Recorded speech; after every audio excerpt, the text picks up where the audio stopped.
Billie Jean King, how did September 20th, 1973 change you and change attitudes in this country? Oh, boy. Well, for me, it changed my life, because every time I go out the door since that moment in time, 35 years ago when I played against Bobby Riggs, I would think every single day of my life somebody brings it up on where they were, what they remember, how it affected them. Some people come up to me and they'll be crying and tell me their story. Particularly fathers will come up to me of daughters, and they'll come up with tears in their eyes and they'll say, I just have to tell you something. And I was 10 years old, for instance, when I watched your match, and now I have a daughter. And I raise her differently because I watched that match that night. And I go, how so? He said, you know, most of the time they'll say something like, well, I also have a son, or I've raised her truly to believe in herself, and that both boys and girls should have equal rights and opportunities. And when I hear that, I go, wow. It's like one match did that, but it did. It shifted their way of thinking. And these men are really the first generation of men of the women's movement, is what they are, whether they realize it or not. And it was very visual, had a large impact, you know, had a very big impact on people. And I think the visual part, it's not like reading a book, it's not just thinking from the neck up, it's really using the total body. It was prime television, you know, primetime television on ABC, 8 o'clock at night Central Time. It was in Houston at the Astrodome, you know, and for a tennis match over 30,000 people, but it was the millions of people that watched it on television. And what people don't realize, if you set the scene back in 1973, there were no microwaves, no fax machines. We're just going to touch-tone telephone.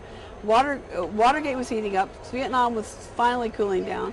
And Roe versus Wade, it was a very tumultuous time. Things were happening. We had no cable television. So can you imagine the focus on this match? I mean, for 2 months, people just talked about it. They had bets. Colleges, college and university fraternities, sororities had parties. The suburbs had parties. I've heard so many stories, you would not believe it. I've heard people have drove down the mountain so they could watch it, or they watched it on a snowy television, you know, like just to see it. So I hear all these unbelievable stories. For me personally, it's really changed. But what I wanted out of it was to help. Title IX was passed. What is Title IX? Title IX was passed June 23rd, 1972, and that was the first time that anytime federal funds were given to high schools, colleges, or universities, they had to spend it equally on men and women. Now, most people think it's about sports, but it really isn't. It was about education, and sports was a last-minute thought, actually, to tag it on. It took years for Title IX to evolve, and it was Congresswoman Edith Green out of Oregon and Senator Birch Bayh of Indiana. These two got really behind it, and then also Patsy Mink, who was the first woman of color who was in Congress, from Japanese descent, and Martha Griffith. I mean, there's all kinds of people who got behind this, but it took years. They changed it, but it was about education. I don't think people realize, before 1972, for instance, if a woman wanted to be a lawyer or a doctor, most the colleges and universities had like a 5% quota. So people go, gosh, we have so many lawyers. Women are lawyers and doctors now. And I go, yes, because of Title IX in 1972. And that's the reason. We don't have 5% quotas anymore. You're not allowed. And the fall of 1972 was the first year that a woman could get an athletic scholarship. So I was pre-Title IX, so I went to Cal State LA and worked 2 jobs, and I thought it was a great opportunity to be able to work and go to college. But all these men players were getting scholarships of the day, like Stan Smith, Charlie Pastorale, Arthur Ashe. All these people got full scholarships to either SC or UCLA, or all over the country. Men were getting full scholarships in sports, including tennis. But no one cared if women did. I think if it were reversed, there would have been a lot of yelling. So Title IX changed all that. And that's the reason we had so many great teams win in the '96 Olympics. Women's softball, women's soccer, women's basketball, rhythmic gymnastics. We got so many gold medals because they were like the first generation of women from Title IX. They're finally getting good coaching, finally learning, getting attention. You know, people don't realize with anybody, if you oppress them and then you open the door ajar open, like Title IX did. That changed everything. So I played Bobby Riggs in '73, and what I wanted to do with that match was to help start changing the minds and hearts of people to match up with the legislation of Title IX. It usually takes 3 generations when you have minds and hearts issues. Now, it doesn't just happen just because legislation goes through. And we're still not equal. We're getting there. But it takes usually 3 generations. We're about, what, a generation and 3/4 now, because it's been 35 years.